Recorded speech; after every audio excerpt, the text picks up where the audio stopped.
Channel edu and wire में आपका स्वागत है। मैं जया। आइए कंटिन्यू करते हैं एसएसटी को और हम देखेंगे यहाँ पर दक्षिण पर्वतीय क्षेत्र। इससे पहले वाले वीडियो में हमने क्या देखा है, तो हमने देखा था प्रायद्वीपीय पठार, और प्रायद्वीपीय पठार की जितने भी विशेषताएं थी, जो विभाजन क्षेत्र थे, वो हमने वहाँ पे कंप्लीट कर लिए हैं। और यहाँ पर हम देखेंगे दक्षिण पर्वतीय क्षेत्र। इसी दक्षिण पर्वतीय क्षेत्र के साथ ही हम देखेंगे पश्चिमी घाट और पूर्वी घाट। तो आइए शुरू करते हैं। देखते हैं दक्षिण पर्वतीय क्षेत्र मूल रूप से 4 भागों में विभक्त है। इन 4 भागों को किसके किसके नाम से जानते हैं, तो पहला भाग है नीलगिरी, दूसरा अन्नामलाई, तीसरा कार्डमोम और चौथा पालनी पहाड़ियां। सबसे पहले इनके क्षेत्र देख लीजिए। ये जो नीलगिरी वाला क्षेत्र है, ये केरल, ये महत्वपूर्ण सबसे ज्यादा इसलिए है क्योंकि ये क्या करता है, ये पूर्वी घाट, जो ये पश्चिमी घाट है ना, अरब सागर वाला क्षेत्र पश्चिमी घाट, और इधर वाला क्षेत्र जो पूर्वी घाट है, इसका मिलन बिंदु है। यानी नीलगिरी किसका मिलन बिंदु है, तो पश्चिमी घाट का और पूर्वी घाट का। ठीक है, पहला क्वेश्चन तो यहाँ से यही बनेगा। दूसरा देखिए, नीलगिरी क्षेत्र की जो सबसे ऊंची चोटी है उसको हम डोडा बेटा के नाम से जानते हैं, और यहाँ पे जो प्रमुख दर्रा है वो पालघाट दर्रा है। ठीक है, ये पालघाट दर्रा किन 2 क्षेत्रों को जोड़ेगा, तो यहाँ से बहुत ज्यादा क्वेश्चन पूछा है कि दक्षिण भारत में, या तो ये पूछता है कि दक्षिण भारत के दर्रों को एक क्रम में सजाइए, या फिर ये पूछता है कि ये पालघाट, थालघाट, गोरघाट, ये जो दर्रे हैं ये किनको आपस में जोड़ते हैं। ठीक है, तो ये जो पालघाट दर्रा है ये पलक्कड़ को कोयम्बटूर से जोड़ेगा, और आप यहाँ से ऐसे याद रख लीजिए, यहाँ पे पाल है और यहाँ पे पल है। ठीक है, तो पालघाट दर्रा जोड़ता है पलक्कड़ को किससे, तो कोयम्बटूर को। ये पलक्कड़ किस क्षेत्र में आता है, तो ये पलक्कड़ केरल के क्षेत्र में है। कहाँ पर, केरल के क्षेत्र में। ठीक है, और ये कोयम्बटूर कौन से क्षेत्र में है, तो तमिलनाडु वाले क्षेत्र में। तो ये केरल और तमिलनाडु को जोड़ने वाला क्षेत्र है।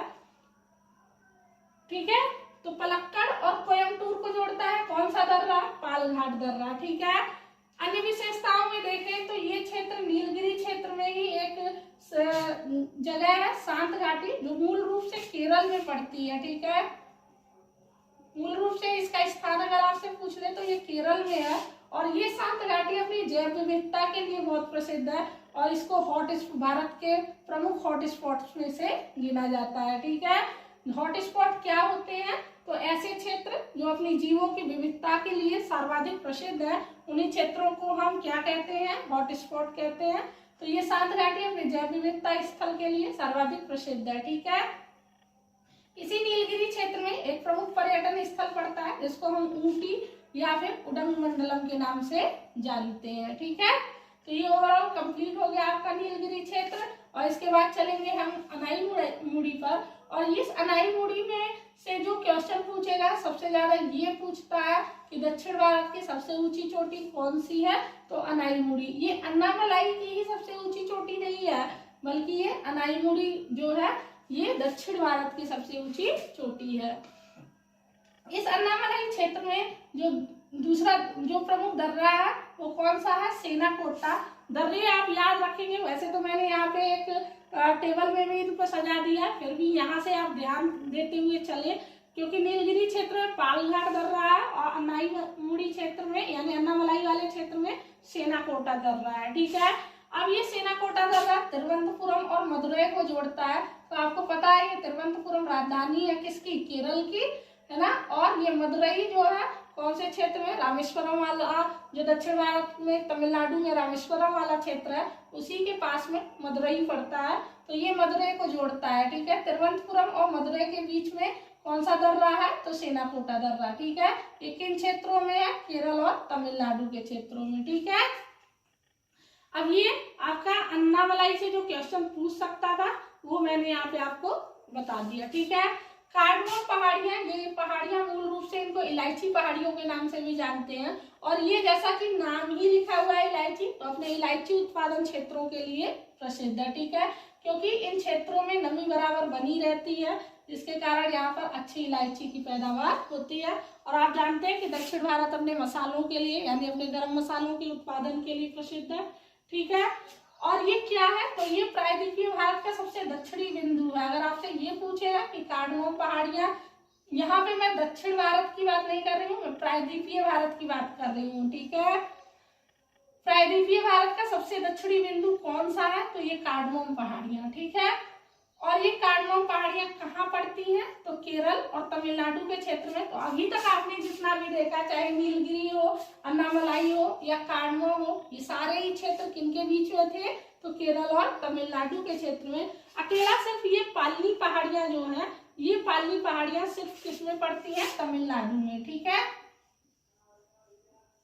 ये तमिलनाडु का क्षेत्र है पालनी पहाड़ियां, ठीक है।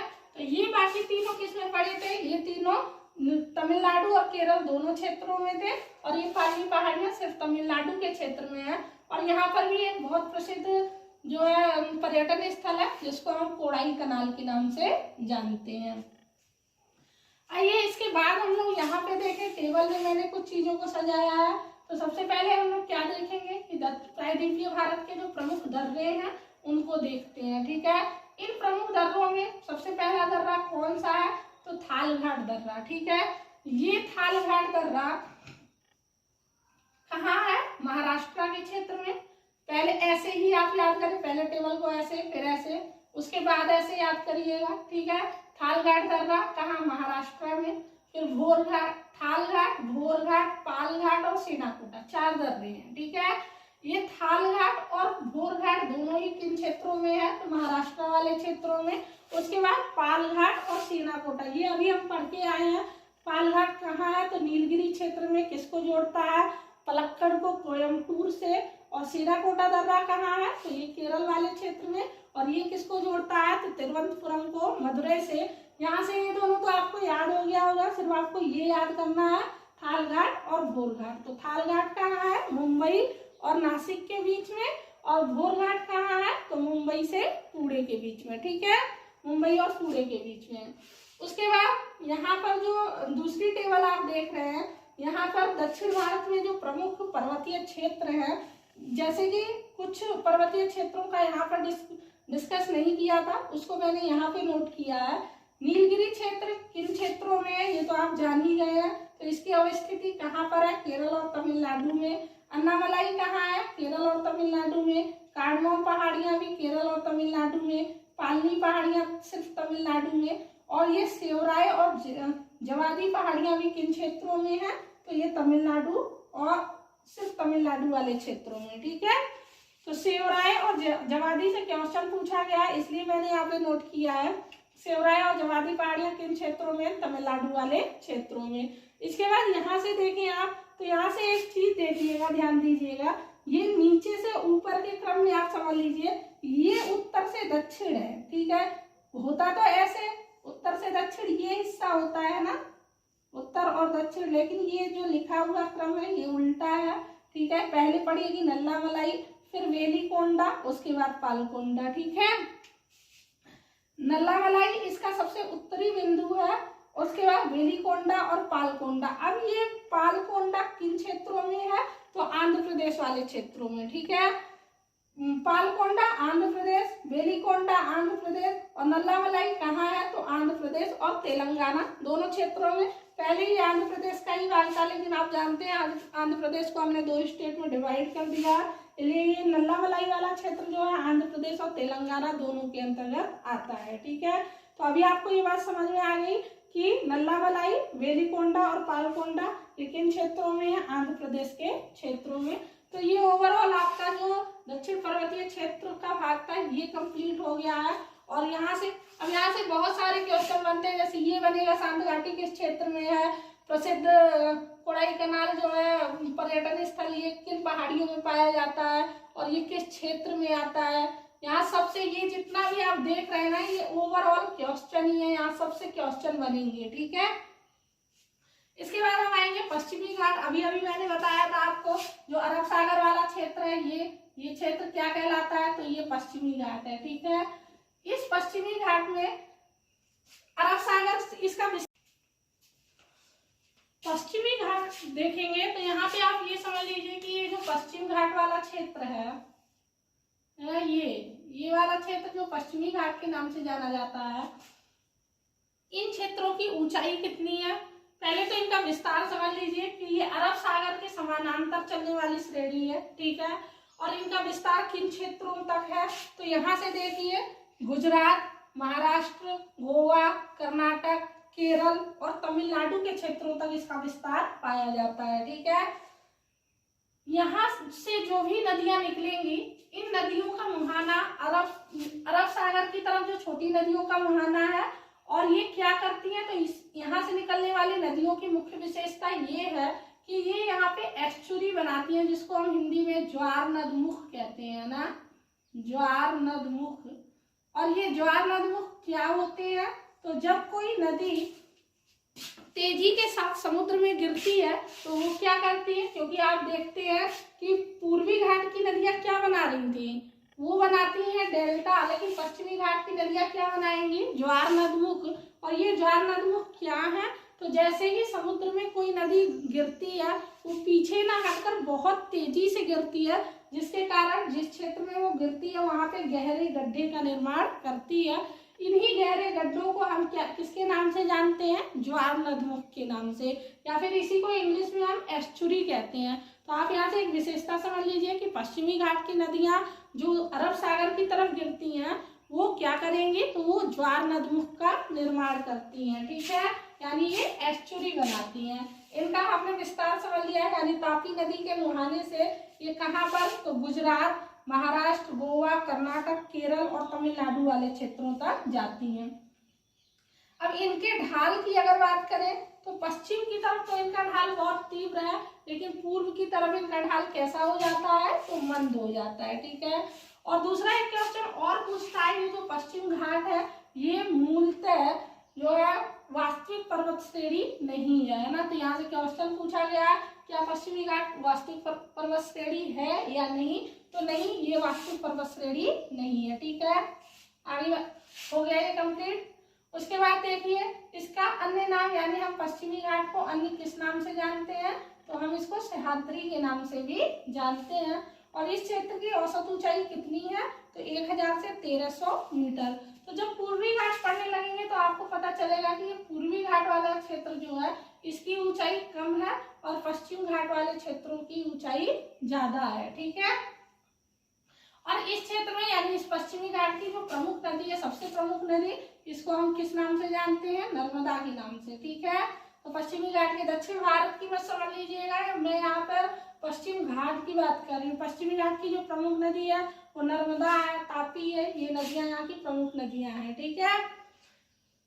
और यहाँ पे जो मुख्य प्रमुख चोटियां हैं वो क्या है? महाबलेश्वर। और महाबलेश्वर ये क्षेत्र किस क्षेत्र में आता है? तो ये महाराष्ट्र वाले क्षेत्र में। और ये और किस चीज के लिए प्रसिद्ध है? बहुत सुंदर पर्यटन स्थल तो है ही, उसके साथ ही ये यहाँ बहने वाली कृष्णा नदी जो दक्षिण भारत में बहती है मूल रूप से, तो ये दक्षिण भारत में बहने वाली ये जो कृष्णा नदी है इसका उद्गम क्षेत्र भी यही महाबलेश्वर की पहाड़ियां हैं, ठीक है। तो यहाँ पे प्रमुख चोटियां कौन कौन सी हैं? महाबलेश्वर, कलसूबाई और हरिश्चंद्र, ठीक। तो ओवरऑल ये आपका पश्चिमी घाट कंप्लीट हो गया। और अब देखेंगे हम लोग पूर्वी घाट। तो बात करेंगे पूर्वी घाट की। तो पूर्वी घाट का विस्तार किन क्षेत्रों तक है? पहले ये समझ लीजिए ये पूर्वी घाट एक असतत श्रृंखला है, ये पूरी तरह से समानांतर नहीं चल रही है। इसका कारण ये है कि यहाँ से जो दक्षिण भारत से जो बड़ी नदियां निकलती हैं जैसे गोदावरी है, कावेरी है और जो बड़ी नदियां पलार वगैरह, ये बड़ी नदियां क्या करती हैं? तो ये आती हैं तो इस क्षेत्रों का बहुत तेजी से अपरदन करती हैं, यानी इनको काट देती हैं। क्यों? क्योंकि यहाँ तो ऊंचाई ज्यादा है और इन क्षेत्रों में आते समय इनकी ऊंचाई कम हो जाती है, जिसके कारण क्या हो जाएगा? तो ये इसको लगातार काटते हुए आती है, जिसके कारण ये एक असतत श्रृंखला का रूप ले लेती है, ठीक है। और ये असतत श्रृंखला क्या करती है? तो इनका विस्तार, यानी ये क्या करेगी? तो इनको स्थान देगी, यानी ये पूर्वी घाट वाले क्षेत्र यानी कि बंगाल की खाड़ी वाले क्षेत्रों में इनका मुहाना बनेगा कुछ बड़ी नदियों का, ठीक। इनका विस्तार किन क्षेत्रों तक है? उड़ीसा से लेकर तमिलनाडु वाले क्षेत्रों तक। और इस पूर्वी घाट की औसत ऊंचाई कितनी है? 1100 मीटर। अब ये मैंने आपको बता दिया, क्योंकि अत्यधिक अपरदन के कारण ये कैसी है, असतत श्रृंखला के रूप में है। और यहाँ पे जो प्रमुख चोटियां ना समझकर इसको प्रमुख पर्वतीय स्थल समझ लीजिए, प्रमुख पर्वत समझ लीजिए यहाँ पे। तो यहाँ पे जो प्रमुख पर्वत है वो क्या है, आप ये समझिए कि यहाँ पे जो पूर्वी घाट वाला क्षेत्र है इसके मध्य भाग से ही है ना, इसके मध्य भाग से क्या दो समानांतर ये पर्वत श्रृंखलाएं पाई जाएंगी। और ये दोनों पर्वत श्रृंखलाएं किस नाम से, तो इसका पूर्वी भाग जो है वो बेलीकोंडा के नाम से और इसका पश्चिमी भाग जो है पालकोंडा के नाम से जाना जाता है। ठीक है, ये मैंने आपको समझाने के लिए जस्ट बना दिया था। ठीक है, तो समझ में आ गया, पूर्वी घाट बेलीकोंडा और पश्चिमी घाट पालकोंडा। और यहाँ पे बेलीकोंडा पालकोंडा हमने यहाँ पे भी पढ़ा है। ये बेलीकोंडा और पालकोंडा किन क्षेत्रों में पाया जाता है, तो आंध्र प्रदेश वाले क्षेत्रों में। ठीक है, अब अगर इससे उत्तर से यहाँ पे जो पर्वत श्रृंखलाएं हैं इनको अगर आपसे कभी कहेगा, ये मैं तमिलनाडु वाले क्षेत्र की बात कर रही हूँ ना, ये जो तमिलनाडु वाला क्षेत्र है इसमें कुछ पर्वत श्रृंखलाएं पाई जाती हैं जिनको हम किसके क्रम में सजा रहे हैं, तो उत्तर से दक्षिण के क्रम में। क्योंकि यहाँ नीचे आपको स्पष्ट रूप से दिखाई नहीं देता है इसलिए मैंने यहाँ पे इस क्रम में सजा दिया है। ये उत्तर से दक्षिण के क्षेत्र में तो सबसे पहले कौन सी पहाड़ी आएगी, जवादी पहाड़ियाँ, और उसके बाद सेवराय, यानी सबसे उत्तर में जवादी, उसके बाद सेवराय, फिर पंचमलाई और सिरुमलाई। ठीक है, आपको इसी क्रम में याद रखना है क्योंकि ये कई बार क्रम से सजाने के लिए आपसे कहेगा। ठीक है, तो ये पूर्वी घाट का क्षेत्र कंप्लीट हो गया। और यहाँ से ये मैंने आपको बता दिया था कि जब आपसे इन पहाड़ियों को सजाने के लिए कहेगा उत्तर से दक्षिण के क्रम में, तो आप यहाँ देख लीजिए सबसे पहले कौन सी पहाड़ी आएगी, तो नल्ला मलाई आएगी। ठीक है, और उसके बाद नल्ला मलाई के बाद बेलीकोंडा, इसी क्रम में याद रखिएगा। ठीक है, बेलीकोंडा और उसके बाद आएगा पालकोंडा। ठीक है, और ये तीनों ही इन क्षेत्रों में पड़ते हैं, तो ये तीनों ही आंध्र प्रदेश के क्षेत्र में, कहाँ पर, आंध्र प्रदेश।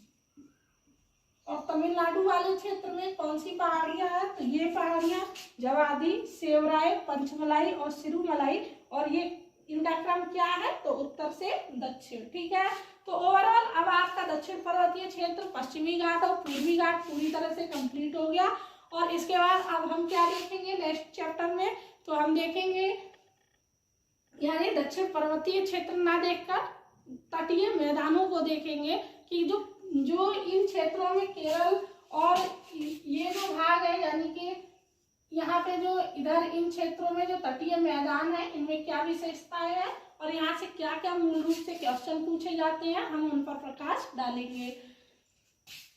अगर आपको ये पसंद आया हो तो आप इसको वीडियो को लाइक करें, हमारे चैनल को सब्सक्राइब करें और प्लीज कमेंट अवश्य करें। अगर कमेंट नहीं करेंगे तो हमें कैसे पता चलेगा ये आपको पसंद आ रहा है या नहीं आ रहा है। अगर आपको कुछ इसमें आवश्यक कुछ और लग रहा है कि आपको कुछ और पूछना है तो आप प्लीज मुझे कमेंट करेंगे और फिर उसके बाद मैं आपको बता दूंगी। ठीक है, थैंक यू फॉर वॉचिंग।